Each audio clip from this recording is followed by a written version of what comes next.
You said in this conversation that lawmakers in the Republican Party today are different than the ones you've served with.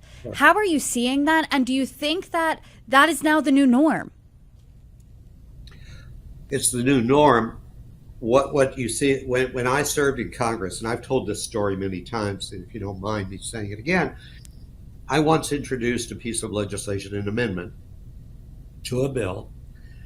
There were about 100 more Democrats in the House than there were Republicans.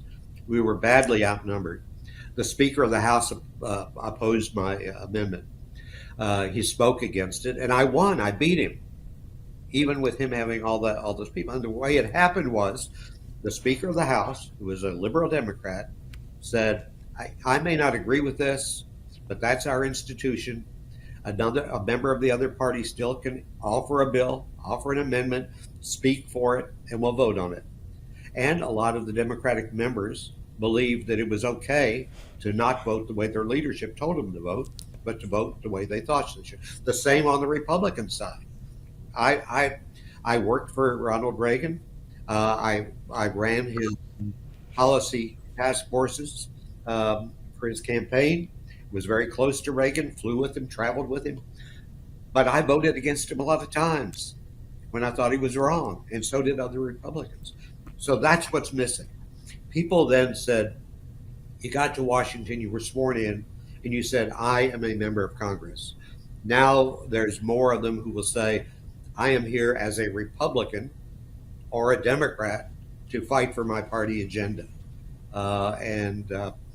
So I don't think enough members of Congress understand their responsibility, their obligation, and that they are supposed to represent their constituents as part of the government, not as trailblazers for their political party. I feel really lucky in my position because I've talked to Democrats and Republicans all about a variety of issues. My favorite conversations are, though, ones where there's bipartisan support, there's bipartisan agreement. You see a Democrat and Republican coming together on an issue. Those conversations do, though, now seem few and far between. So what do you think is the future of the GOP? Because as we know, we have 4 years of Trump, but we only have 4 more years of Donald Trump because this is his second and last term.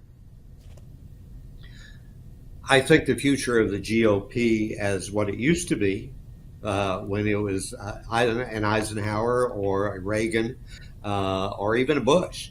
I think that's probably gone. I'm not sure that's going to come back. But I think that we can certainly make something a lot closer to it. The reason it's not going to come back is because the issues have changed. You're dealing with mass immigration and things like that were not a problem in those days. So you can't reconstitute the past. It's gone.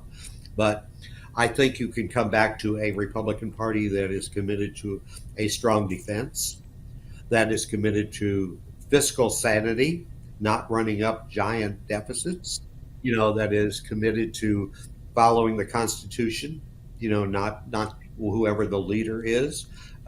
And I think we can do that. We can go back to, that's what we're calling, the Republican legacy, what Republicans used to be, which was a normal, rational, Constitution-loving, group of people. And now it's party above all else. And people I know personally, who do not agree with what Trump is doing, but they do it anyway because they're afraid of the party primaries. They're afraid of losing a re-election campaign, and that's changed a lot. Then when do you think that type of backbone was lost? Because you've said, hey, I've agreed with I was friendly with Reagan. I disagreed with him a lot to his face. I voted against him a decent amount of times. When do you think the backbone was lost of saying privately, hey, I disagree with this, but publicly you're saying a different story? Oh, it's when Jim Wright was the Speaker of the House, the Democratic Speaker of the House, after Tip O'Neill. He decided that because Reagan was so popular and then Bush after him, that he could not let his members vote on issues that Reagan wanted because if they vote with the Republicans. So he couldn't let that happen. So he started closing down the rules, not allowing Republicans to vote. So Republicans, in frustration, turned to somebody they didn't like very much, but Newt Gingrich. And Newt came in and said, "No, this is going to be a war between the parties." And instead of what members did coming up from the committee structure, it went the other way. The speaker is going to tell the members on his party, "Here's what we do. Here's where we stand. Here's how you're supposed to vote." And so it started there. I lay a lot of it at Gingrich. So you can't, even though I've been a Republican all my life, I can't blame, Democrats for everything.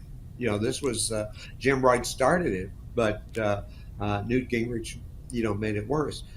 That's when it began to change. And after that, more and more members came to Washington saying, "I have been elected to be carrying the sword for the Republican Party." And it's worse among Republicans than Democrats. Both parties have that, but Republicans have really gotten very bad about saying, my first identity is I am a Republican. This is the Republican agenda. This is the Republican candidate. So that's who we support. Whether you like him or not, he's our candidate. And I don't know how we get out of that unless we change the partisan system, which is what I'm trying to do. Well, Congressman, as we see Donald Trump's second term go into full swing, I hope you come back on and join me and we can talk about it. You are welcome back anytime. Congressman Mickey Edwards, thank you so much for joining me. Yeah, thank you very much. Bye.